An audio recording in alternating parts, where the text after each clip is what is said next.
हिंदवी स्वराज्याचे सरसंस्थापक छत्रपती शिवरायांना मानाचा मुजरा करतो। भारतीय राज्यघटनेचे शिल्पकार भारतरत्न डॉक्टर बाबासाहेब आंबेडकर यांना मानवंदना अर्पित करतो। आजच्या आपल्या या बैठकीमध्ये आपल्याला मार्गदर्शन करण्याकरता उपस्थित असलेले महाराष्ट्र प्रदेश भारतीय जनता पक्षाचे अत्यंत धडाडीचे अध्यक्ष, ज्यांनी अक्षरशः महाराष्ट्र पिंजून काढला आणि कार्यकर्त्यांना ऊर्जा दिली, असे चंद्रशेखर बावनकुळेजी, आपले सहप्रभारी माननीय जयभान सिंग पवैयाजी, नुकतेच पुन्हा एकदा मध्य प्रदेशच्या विधानसभेमध्ये निवडून आलेले आपले दुसरे सहप्रभारी माननीय धुर्वेजी, आपल्या राष्ट्रीय मंत्री पंकजाताई मुंडे, दुसऱ्या राष्ट्रीय मंत्री आणि ज्यांनी राजस्थानच्या विजयामध्ये प्रचंड मेहनत केली अशा विजयाताई रहाटकर, आपले विधान परिषदेचे गटनेते प्रवीणजी दरेकर, या ठिकाणी उपस्थित सर्वच आपले पदाधिकारी आणि उपस्थित सर्व भगिनी आणि बंधूंनो, आज अतिशय आनंद आहे की आई जगदंबेच्या सानिध्यात कोराडीमध्ये आपली ही बैठक होते। आपले प्रदेशाध्यक्ष चंद्रशेखर बावनकुळेजींनी अनेक वर्ष या भागाचं प्रतिनिधित्व केलंय आणि अतिशय सुंदर या मंदिराचा विकास देखील त्यांनी केलाय। त्यामुळे जाताना सगळ्यांनी आई जगदंबेचं दर्शन घेऊन जावं अशी देखील आपल्या सर्वांना विनंती करतो। आज खरं म्हणजे ही बैठक होत असताना एकीकडे 3 राज्यांमध्ये मिळालेला प्रचंड मोठा विजय, या विजयाचा उत्साह आपल्या मनामध्ये आहे आणि त्याचवेळी येणारी लोकसभा निवडणूक, या निवडणुकीचं आव्हान देखील आपल्यासमोर आहे। आव्हान मी या अर्थाने म्हणतो की प्रत्येक निवडणूक ही गंभीरतेने घ्यायची असते आणि आता अनेक लोक असं म्हणत होते की ही जी काही 5 राज्यांची निवडणूक आहे, रनअप टू लोकसभा आहे, लोकसभेचं जे काही आहे ते या राज्यांमध्येच त्याचा निर्णय होणार आहे। पण त्याही वेळेस माझं मत ठाम होतं की 5 राज्यांच्या निवडणुकीत विजय तर आपल्याला मिळेल, पण या 5 राज्यात विजय मिळो का न मिळो, लोकांनी एक गोष्ट मनामध्ये पक्की ठेवली आहे की देशाची सूत्र पुन्हा एकदा मोदीजींच्याच हातात द्यायची।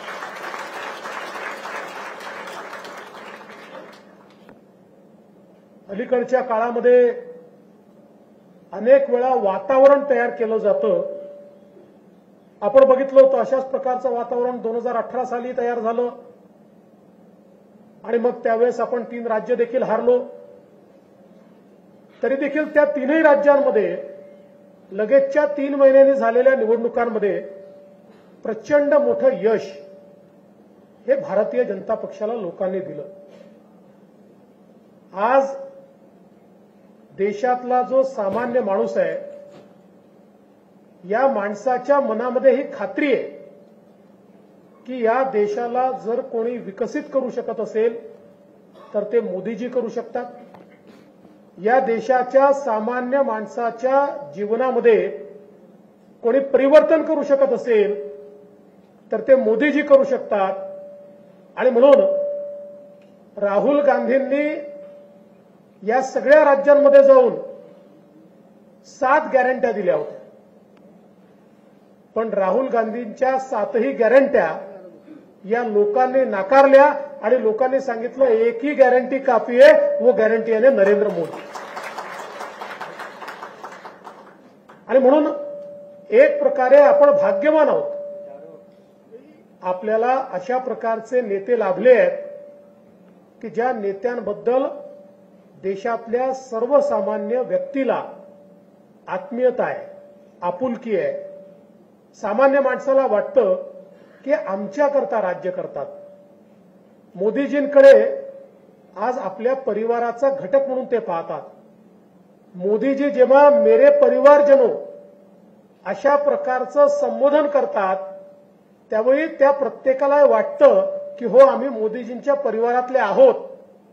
आणि मला असं वाटतं की इतकी क्रेडिबिलिटी असलेला नेता हा स्वतंत्र भारताच्या इतिहासामध्ये खरं म्हणजे एक अतिशय आगळी वेगळी अशा प्रकारची क्रेडिबिलिटी ही मोदीजींना प्राप्त झालेली आहे. आणि म्हणूनच मला असं वाटतं की येत्या लोकसभेच्या तयारीच्या निमित्ताने आपलं सगळ्यात मोठं ॲसेट काय आहे तर आपलं नेतृत्व आहे की ज्या नेतृत्वाच्या बद्दल लोकांच्या मनामध्ये विश्वास आहे. आज बघा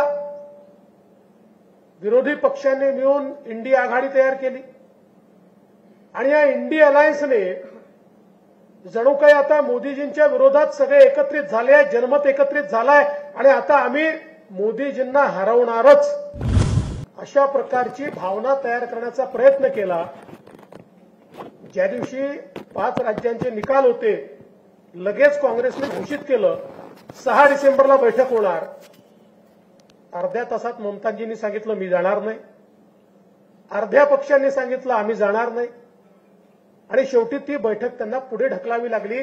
कारण हे जे इंडिया अलायन्स तयार झालेलं आहे या इंडिया अलायन्स समोर कुठला अजेंडा नाहीये, देशाच्या विकासाकरता एकत्रित आलेले नाहीयेत, समाजाला पुढे नेण्याकरता एकत्रित आले नाहीयेत, गरिबी निर्मूलनाकरता एकत्रित आले नाहीयेत.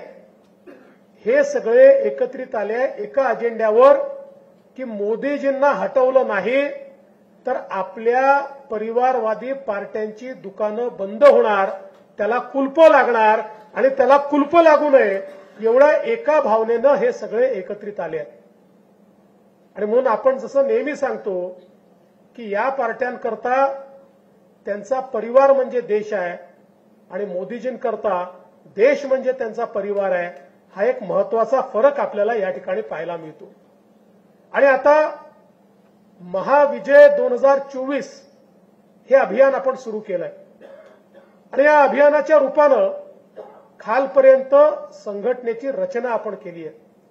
आपल्याला सुधीर भाऊंनी निवडणुकांच्या संदर्भात एक काय आपली स्ट्रॅटेजी असली पाहिजे, काय आपण केलं पाहिजे हे अतिशय चांगल्या प्रकारे सांगितलेलं आहे.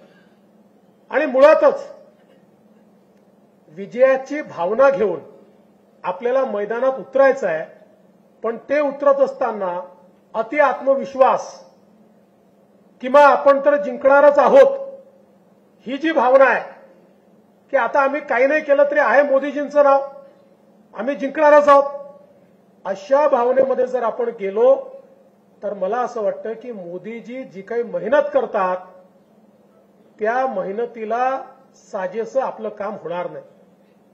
आणि म्हणून पहिल्यांदा तर पुढचे 3-4 महिने आणि मग त्याच्यानंतर विधानसभेची तयारी चालू होईल. त्यामुळे मी असं म्हणतो की पुढचे एक 9-10 महिने आपल्याला आपला पूर्ण वेळ, आपली पूर्ण क्षमता ही आता पक्षाकरता आणि पक्षाच्या कार्याकरता देणं आवश्यक आहे. आज महाराष्ट्रामध्ये आपलं सरकार आहे, एकनाथराव शिंदेजी यांच्या नेतृत्वात हे सरकार चालतंय. 3 पक्ष आपण सोबत आहोत, भारतीय जनता पार्टी आहे, शिवसेना आहे, अजितदादांची राष्ट्रवादी आपल्या सोबत आहेत. 3 पक्ष मिळून आपण सरकार चालवतो आहोत. आणि लोकसभेची निवडणूक असो की विधानसभेची निवडणूक असो, दोन्ही निवडणुका 3ही पक्ष आपण एकत्रित लढणार आहोत. आता आपल्याला किती जागा मिळतील, त्यांना किती जागा मिळतील, काळजी करू नका. एकतर पहिल्यांदा तुम्हाला सांगतो की तुमच्या मनात आहेत तेवढ्या जागा आपल्याला मिळणार आहेत, त्यापेक्षा कमी जागा आपल्याला मिळणार नाही. आणि दुसरी गोष्ट ही लक्षात ठेवा की ज्या जागा आपण लढत नाही तिथे जो निवडून येणार आहे तोही मोदीजींकरताच हात वर करणार आहे. त्यामुळे 48ही लोकसभामध्ये भारतीय जनता पक्षाचे कार्यकर्ते जणू काही आपण लढणार आहोत. ही लोकसभा निवडून आणणं आपलं प्रेस्टिज आहे. ही लोकसभा निवडून आणण्याकरता आपली क्षमता लागली पाहिजे. अशा क्षमतेनं आपल्याला मैदानामध्ये उतरायचं आहे. विकसित भारत यात्रा सुरू झाली आहे. विकसित भारत यात्रा ही एक अशी यात्रा आहे की जी जनसामान्यांपर्यंत आपल्याला पोहोचवते. मुळात यात्रा काय आहे? देशामध्ये मोदीजींनी वेगवेगळे कार्यक्रम हातामध्ये घेतले. आता आपण बघितलं अतिशय चांगली यात्रा आपल्या आघाडीने या ठिकाणी सुरू केली. विश्वकर्मा सारखा कार्यक्रम की पहिल्यांदा देशातल्या 12 बलुतेदारांचा विचार हा मोदीजींनी या ठिकाणी केलाय. ज्यांना आपण 18 पगड जाती म्हणतो, 12 बलुतेदार म्हणतो, ज्यांना आपण मायक्रो ओबीसी म्हणतो, अशा सगळ्या प्रकारच्या लोकांचं हित हे सेंट्रल अजेंड्यावर देशाच्या स्वातंत्र्यानंतर पहिल्यांदा आलाय. आणि अशा प्रकारची योजना आहे की आज जो सामान्य आमचं मायक्रो ओबीसी आमचं 12 बलुतेदार आहे याच्या जीवनामध्ये पूर्ण परिवर्तन करू शकेल, याला अधिकारिता देऊ शकेल, याला समृद्ध करू शकेल, याच्या पुढच्या पिढ्यांचं कल्याण करू शकेल, अशा प्रकारची योजना मोदीजींनी सुरू केली. किंवा काही दिवसांपूर्वी झारखंडमध्ये आदिवासी समाजाकरता जी योजना मोदीजींनी सुरू केली, 25,000 कोटी रुपये हे विशेषतः आदिम जमातींकरता मोदीजींनी त्या ठिकाणी ठेवले. आणि हा जो शेवटचा माणूस आहे म्हणजे आदिवासींमधलाही जो अधिक दुर्बल आहे, हे प्रिमिटिव्ह ट्राईब्स आहेत की ज्यांच्याकडे लक्ष दिलं नाही तर कदाचित हे संपून जातील, एक्सटिंक्ट होतील. अशा प्रकारचे जे ट्राईब्स आहेत की ज्यांच्यामध्ये आजही जर आपण बघितलं की यांच्यातले 60-70% लोक आजही बेघर आहेत, त्यांच्यापर्यंत कुठलाही विकास पोहोचलेला नाहीये. या शेवटच्या माणसाची चिंता करत पुढच्या 3 वर्षामध्ये पीव्हीटीजी मधला एकही आदिवासी हा बेघर राहणार नाही. प्रत्येकाचं घर असेल, त्या प्रत्येक पाड्यामध्ये रस्ता असेल, त्या प्रत्येक पाड्यामध्ये पिण्याचं पाणी असेल, त्या प्रत्येक पाड्यापर्यंत लाईटची व्यवस्था केली असेल, मोबाईलचं टावर गेलेलं असेल. कारण आज मोबाईल कनेक्टिव्हिटी हे आर्थिक अधिकारितेचं सगळ्यात मोठं साधन आहे आणि म्हणून ते गेलं असेल, रोजगाराच्या संधी तिथे गेल्या असतील. अशा प्रकारची व्यवस्था आज या कार्यक्रमाच्या माध्यमातून त्यांनी केली आहे. आणि म्हणून हे जे सगळे कार्यक्रम आहेत, विकसित भारत संकल्प यात्रा ही सॅच्युरेशन पद्धतीनं लोकांपर्यंत योजना पोहोचवण्याची एक यात्रा आहे. एका परिवाराला जेवढ्या प्रकारच्या योजनांचे लाभ मिळू शकतात ते सगळे लाभ हे त्यांच्यापर्यंत पोहोचवण्याकरता ही विकसित भारत संकल्प यात्रा त्या ठिकाणी चालली आहे. आणि म्हणून मला असं वाटतं की या यात्रेमध्ये भारतीय जनता पक्षाचा प्रेझेन्स, यात्रा सरकारी आहे, आपण काही झेंडे घेऊन गेलं पाहिजे असं कोणाचं मत नाही, पण भारतीय जनता पक्षाच्या कार्यकर्त्याचं काम काय आहे तर योजना सरकारच्या लोकांपर्यंत पोहोचवायच्या आहेत. मग ही यात्रा नीट गेली की नाही त्याची चिंता करणं, तिथे लोक उपस्थित आहेत की नाही चिंता करणं, जी काही कमी असेल ते त्या ठिकाणी करणं, लोक एकत्रित करणं, लाभार्थी त्या ठिकाणी त्यांच्यापर्यंत लाभ पोहोचवणं, त्यांना त्या लाभांशी जोडून देणं, या सगळ्या गोष्टी आपल्याला करायच्या आहेत. आज आपण पाहू शकतो की आज केंद्रातले 8 मंत्री हे महाराष्ट्रामध्ये वेगवेगळ्या भागांमध्ये या यात्रेच्या निमित्ताने चालले आहेत. त्यामुळे मला असं वाटतं की पुढचा काळ, आणि हे लक्षात ठेवा की ही जी यात्रा आहे, ही यात्रा खऱ्या अर्थानं सामान्य माणसाला मोदीजींशी जोडणारी यात्रा आहे. हा नुसता संकल्प यात्रेचा रथ नाहीये, हा मोदीजींच्या गॅरंटीचा रथ आहे. जी गॅरंटी लोकांपर्यंत पोहोचते, जी गॅरंटी केवळ शब्दांपुरतं मर्यादित नाहीये, आणि म्हणून हा जो काही विकसित भारत संकल्प यात्रेचा रथ आहे, याचं योग्य स्वागत होणं, तो गावोगावी पोहोचणं, त्याच्यापुढे लोक उपस्थित राहणं, याकरता आपण प्रत्यक्ष लक्ष घालण्याची आवश्यकता आहे. एक गोष्ट मी आपल्याला प्रकर्षाने सांगू इच्छितो की आज महाराष्ट्रामध्ये सामान्य माणसाला मोदीजींचं आकर्षण आहे. काही लोक म्हणतात नाही ते हिंदी भाषी पट्ट्यात आहे, ते इकडे आहे, ते तिकडे आहे. याला काहीच अर्थ नाहीये. हे जे काही सांगितलं जातं, जर मोदीजींचं आकर्षण महाराष्ट्रातल्या सामान्य माणसाला नसतं तर 2 लोकसभेच्या निवडणुका 42 जागा आपण या ठिकाणी महाराष्ट्रामध्ये जिंकलो, आणि अशा ठिकाणी जिंकलो की जिथे कल्पना केली नव्हती, अशा मतदारसंघांमध्ये जिंकलो. हे का जिंकू शकलो? याचं कारण महाराष्ट्रातल्या सर्वसामान्य माणसाला हे वाटतं की आपल्या राज्यामध्ये जो काही विकास होऊ शकतो, आपल्या देशात जो काही विकास होऊ शकतो, तो मोदीजींच्या माध्यमातूनच होऊ शकतो. पण एक गोष्ट लक्षात ठेवा, आता ही जी निवडणूक आपण जिंकलो ना 3 राज्याची, याने आपलं मनोबल जसं उंचावलं आहे, तसं विरोधकांचं मनोबल हे खच्ची तर झालंच आहे, पण ते एका डॅमेजिंग मानसिकतेमध्ये पोहोचले आहेत. एक हिंदीमध्ये म्हणतात, हम न खेले खेल बिगाडे.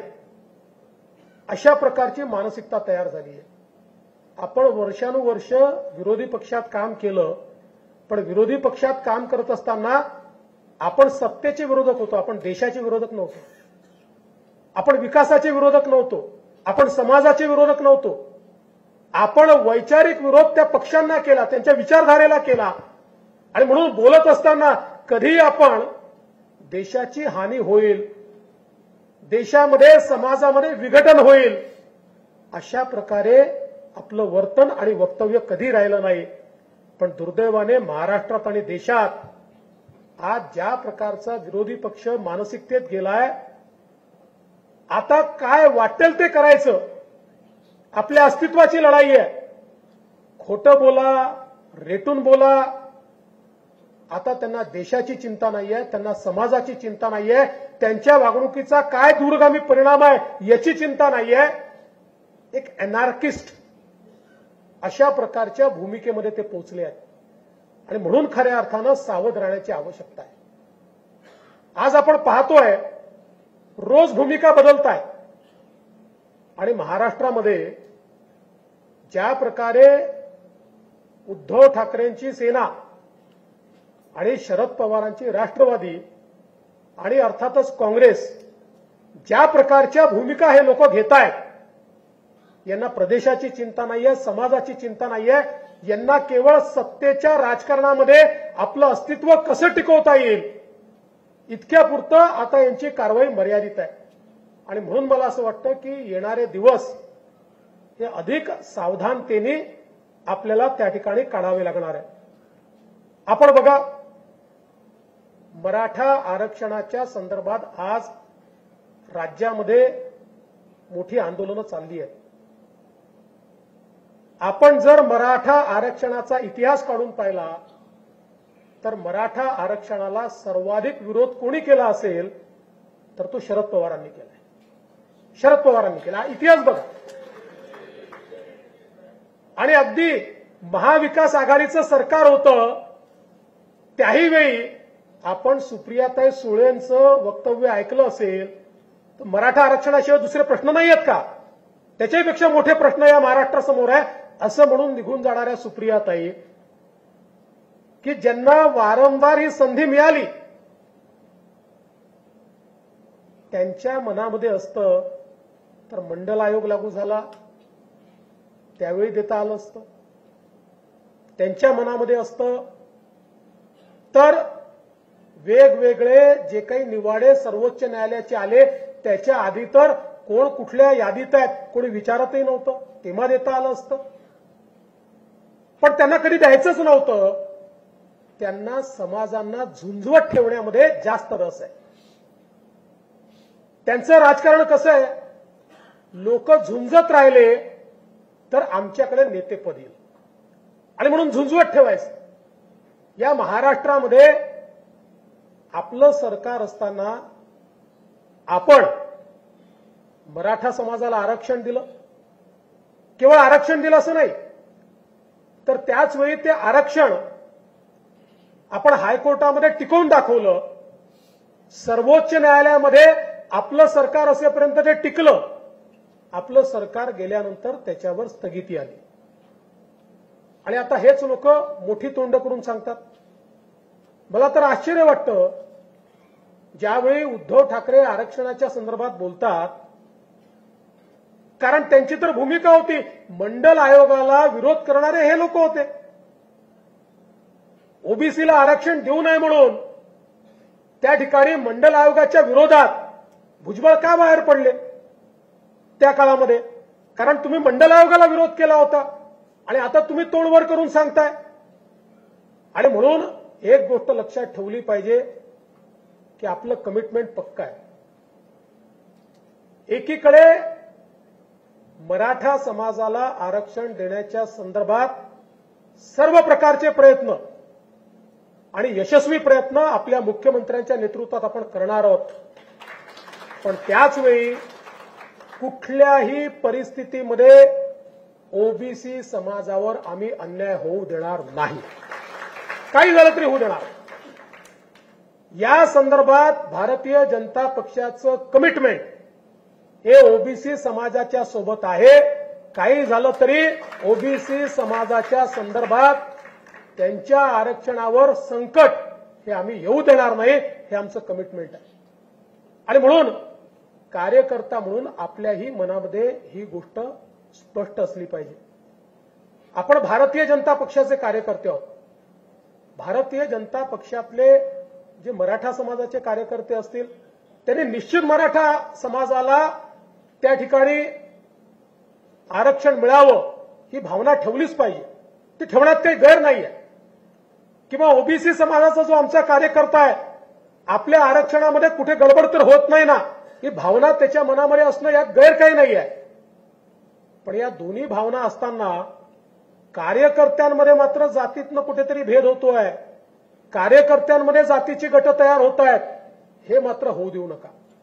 भारतीय जनता पक्षाचा ओबीसी कार्यकर्ता आहे त्याच्याही मनामध्ये तेवढंच कमिटमेंट असलं पाहिजे की माझी पार्टी मराठा समाजाला न्याय द्यायला तयार आहे, मी माझ्या पार्टीच्या मागे उभा आहे. आणि भारतीय जनता पक्षामधला जो मराठा कार्यकर्ता आहे त्याच्याही मनामध्ये हे स्पष्ट असलं पाहिजे की या ठिकाणी माझ्या मराठा समाजाला मला न्याय द्यायचा आहे पण तो ओबीसीवर अन्याय करून मला द्यायचा नाहीये, ही भावना भारतीय जनता पक्ष म्हणून आपली असली पाहिजे. आणि म्हणून हे जे काही विभाजनाचं लोण आहे हे विभाजनाचं लोण पसरू देऊ नका. मी मागेही आपल्याला सांगितलं आपल्याकरता कुठलाही समाज वोट बँक नाहीये. मराठा समाजाकडे वोट बँक म्हणून आपण पाहत नाही, ओबीसी समाजाकडे वोट बँक म्हणून आपण पाहत नाही, निवडणुकीच्या निकालांची आपण चिंता करत नाही. आणि मी तर हे माझ्या अनुभवातनं सांगतो की निवडणुकीवर याचा परिणामच होत नाही. निवडणुकीचे मुद्दे वेगळे आहेत, या मुद्द्यांवर निवडणुका नाही आहेत, हे समाजाचे प्रश्न आहेत. निवडणुकीच्या चष्म्यातनं या प्रश्नांकडे पाहूच नये या मताचा मी आहे. त्यामुळे निवडणुकीची चिंता करू नका. चिंता जर करायची असेल तर महाराष्ट्राचं सोशल फॅब्रिक हे कुठेतरी त्या ठिकाणी त्याला भेगा पडतायत, ते फाटतायत. अशा प्रकारची जी अवस्था आपल्याला पाहायला मिळते ती चिंताजनक आहे. कारण गाव गाड्यावर सर्व लोक एकत्रितपणे त्या ठिकाणी राहिले आहेत. आपण सगळे एकमेकावर अवलंबून आहोत. प्रत्येक समाजाचं आपलं एक वेगळं महत्व आहे. आणि मग अशा परिस्थितीमध्ये मला असं वाटतं की ज्यावेळेस मोदीजी सांगतात की माझ्याकरता जात धर्म महत्वाचा नाही आहे, माझ्याकरता महत्वाचं संविधान आहे आणि माझ्याकरता एकच जात आहे ती म्हणजे गरिबी, सगळ्या प्रकारच्या गरिबांना त्या ठिकाणी न्याय देण्याचं काम, मग आरक्षणाची भावना कशातनं निर्माण होते? गरिबीतनंच निर्माण होते. आरक्षणाची भावना कुठेतरी आम्ही मागासलेले आहोत यातनंच निर्माण होते. त्यामुळे आरक्षण महत्वाचं आहे ते तर देऊच, पण त्याच्यासोबत जोपर्यंत हे मागासलेपण आपण दूर करणार नाही तोपर्यंत कितीही आरक्षण आपण दिलं तरी देखील समाजातलं ही जी भावना आहे की आम्ही मागासलेले आहोत ही भावना दूर होऊ शकणार नाही. आणि म्हणूनच मागच्या काळामध्ये वेगवेगळ्या समाजांकरता आपण वेगवेगळे निर्णय घेतले. आज अण्णासाहेब पाटील आर्थिक विकास महामंडळाच्या माध्यमातून मराठा समाजामध्ये 70,000 उद्योजक तयार करण्याचं काम आपण त्या ठिकाणी केलंय. आज या ठिकाणी महाज्योतीच्या माध्यमातून ओबीसी समाजाकरता फेलोशिपपासनं स्कॉलरशिपपासनं तर मला अतिशय आनंद वाटतो की आता आपण म्हणजे मी जेव्हा मुख्यमंत्री होतो आपण घोषणा केली होती, मध्यंतरीच्या सरकारने आपण घोषणा केली होती की 36 हॉस्टेल आम्ही ओबीसी करता तयार करणार. 2.5 वर्ष सरकार यांचं होतं, यांनी घोषणा केली, त्यांनी 36 म्हटले होते, आम्ही 72 करणार. एक हॉस्टेल सुरू केलं नाही. पण आज मला आनंद आहे की आपले मंत्री अतुल सावे यांना आपण सांगितलं, त्यांनी पाठपुरावा केला आणि 52 हॉस्टेल सुरू होत आहेत ओबीसी समाजात, 52. आणि उरलेले 20 हॉस्टेलची पण जागा आता आपण शोधतो, पण 52 हॉस्टेल हे तयार होत आहेत. आणि या व्यतिरिक्त ज्यांना हॉस्टेलमध्ये जागा मिळणार नाही अशा आमच्या विद्यार्थ्यांना त्या ठिकाणी आपण योजना तयार केली आहे, त्यांना आपण कॅशमध्ये पैसे देणार आहोत. राहण्याची व्यवस्था, खाण्याची व्यवस्था, पुस्तकांची व्यवस्था याकरता त्यांना त्या ठिकाणी स्वयंसारख्या योजनेच्या माध्यमातून त्यांना आपण मदत करणार आहोत. म्हणजे पहिल्यांदा अशा प्रकारे समाजाचा विचार झालाय.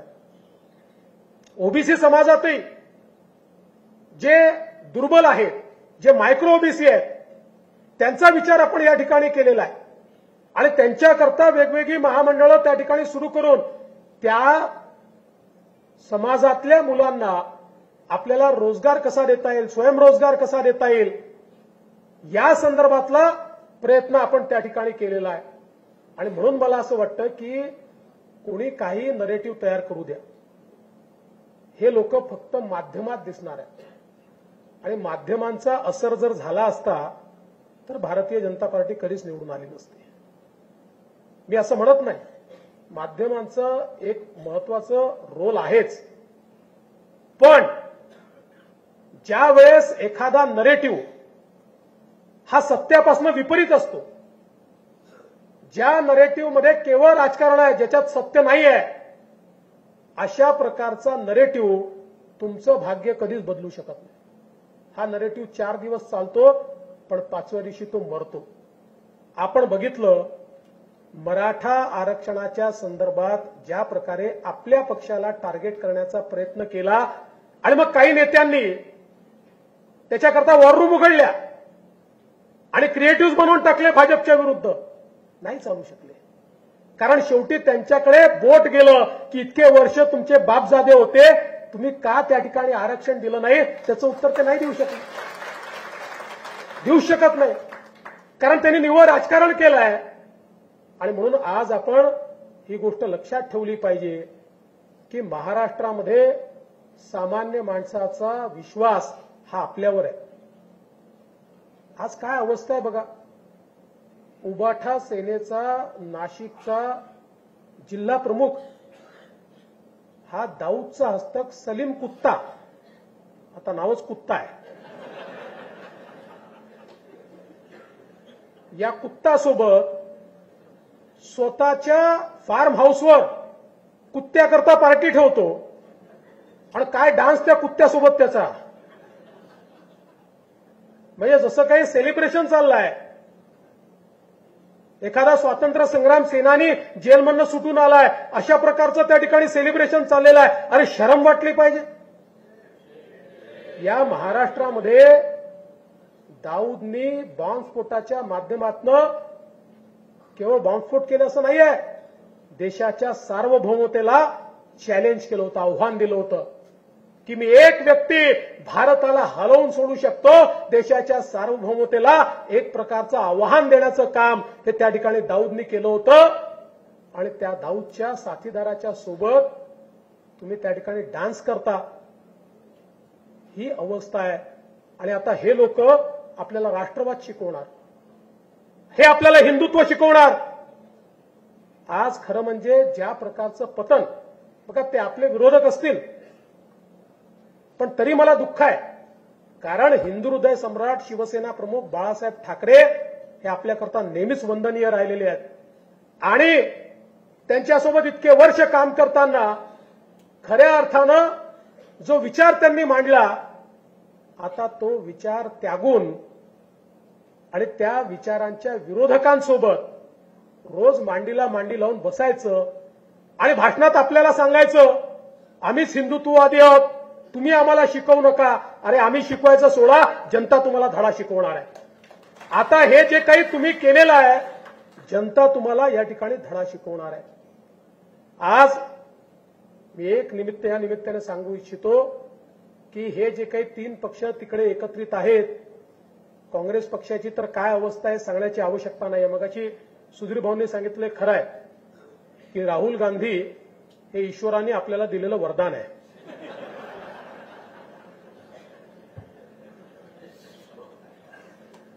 विरोधी पक्षाचा प्रमुख असावा तर असा, त्याच्याकरता आपल्याला एक भाग्य घेऊन यावं लागतं. पण तीच अवस्था त्यांची आज सर्व दूर आहे. ही काँग्रेस पक्षाची अवस्था का झाली? कारण काँग्रेस पक्षाने केवळ स्वतःचा विचार केला. पक्ष, संघटना याचं महत्व संपलं. एक काळ असा आला, काँग्रेस पक्षामध्ये निवडणुका कशा व्हायच्या, तर तिथला जो कोणी प्रमुख आहे स्थानिक स्तराचा, तो एक कोणाला तरी बोलवायचा, पोरांना बसवायचा, मतदार याद्या घेऊन बसायचे, त्यांना पैसे दिले जायचे आणि मग त्यातनं त्या मतदार याद्यातनं ते सदस्य करायचे, मग त्याचं इलेक्शन दाखवायचे, मग हा निवडून यायचा. त्यामुळे बघता बघता तिथे कार्यकर्ता संपला, नेते मोठे झाले, पक्ष लहान होत गेला. आणि आज अवस्था अशी आहे की देशातल्या सगळ्यात जुन्या पक्षामध्ये आज ज्या प्रकारची सुंदोपसुंदी आपल्याला पाहायला मिळते, ज्या प्रकारची अवस्था पाहायला मिळते, हा पक्ष वर येणं कठीण आहे. आणि म्हणूनच भारतीय जनता पक्षामध्ये आजही संघटनेचं महत्व काय? भारतीय जनता पक्षामध्ये परवा अमितभाई शाह यांनी सांगितलं, त्यांना ज्यावेळेस विचारलं की आपके कद्दावर नेताओं को आपने मुख्यमंत्री नहीं बनाया, त्यास त्यांनी सांगितलं की भारतीय जनता पक्षामध्ये सगळ्यात कद्दावर जर कोणी असेल तर तो आमचा सामान्य कार्यकर्ता. हमारे सामान्य कार्यकर्ता से कद्दावर नेता कोई नहीं है. आणि हे विचार करा की आज भारतीय जनता पक्षामध्येच हे शक्य आहे. कधीतरी नेतृत्व आपण बदलत असतो. पक्षामध्ये नेतृत्व जर बदललं नाही तर नवीन पिढी तयार होत नाही. याचा अर्थ ज्यांना बदललं त्यांच्यात काही कमतरता आहे का? ती बिलकुल नाही आहे. किंबहुना त्यांचे रोल बदलत असतात, त्यांच्याकडे काही नवीन रोल येत असतात. अशाच प्रकारे पक्ष चालत असतो. काँग्रेसमध्ये हे बदल त्यांना कधी करताच आले नाही. कारण काँग्रेसमध्ये बदल केला तर ज्याला बदललं तो पक्षाची कबरच खोदायला निघतो. हे भारतीय जनता पक्षामध्ये शक्य आहे की वेगवेगळे रोल हे सहजतेने स्वीकारले जातात. कालपर्यंत ज्याच्याकडे सर्वोच्च रोल होता त्याला जर सांगितलं की तू दुसरा रोल स्वीकार तर तोच स्वीकारतो. कारण भारतीय जनता पक्षाच्या नेत्यांना या गोष्टीची कल्पना आहे की आपलं नेतृत्व मोठं झालंय ते कार्यकर्त्यांमुळे, आपलं नेतृत्व मोठं झालंय ते पक्षामुळे. आज ही जी ऊर्जित अवस्था दिसते ती मोदीजींनी जे बलिदान दिलं, आजही दिवसातले 24 तास मोदीजी जे काम करतात त्याच्यामुळे आपल्याला हे दिवस त्या ठिकाणी दिसत आहेत. आणि म्हणून खऱ्या अर्थानं भारतीय जनता पार्टी हा कार्यकर्त्यांचा पक्ष आहे. माझी आपल्याला विनंती आहे, आता या निवडणुकांच्या निमित्ताने जसं मगाशी सुधीर भाऊंनी देखील सांगितलं, काही जिल्ह्यांमध्ये आपल्याला मतमतांतरं दिसून येतात, काही जिल्ह्यांमध्ये अशी अवस्था पाहायला मिळते की एकमेकाशी थोडे डिफरन्सेस आहेत, पटत नाही. एक गोष्टीचं समाधान आहे, भारतीय जनता पक्षामध्ये एकमेकात विस्तव जात नाही अशी परिस्थिती नाही, ती निर्माणही होणार नाही. पण तरी देखील जेव्हा तिकिटाचे 2 ऍस्पिरंट असतात त्यावेळी त्या ठिकाणी काही ना काही मतमतांतर असतात. मी एकच गोष्ट आपल्याला सांगतो, मागच्या वेळेस मी सांगितलं, ही निवडणूक भाजप करता लढायची नाहीये, ही निवडणूक भारताकरता लढायची आहे. आपल्या विचाराची संकुचितता बाहेर ठेवा, बाजूला ठेवा.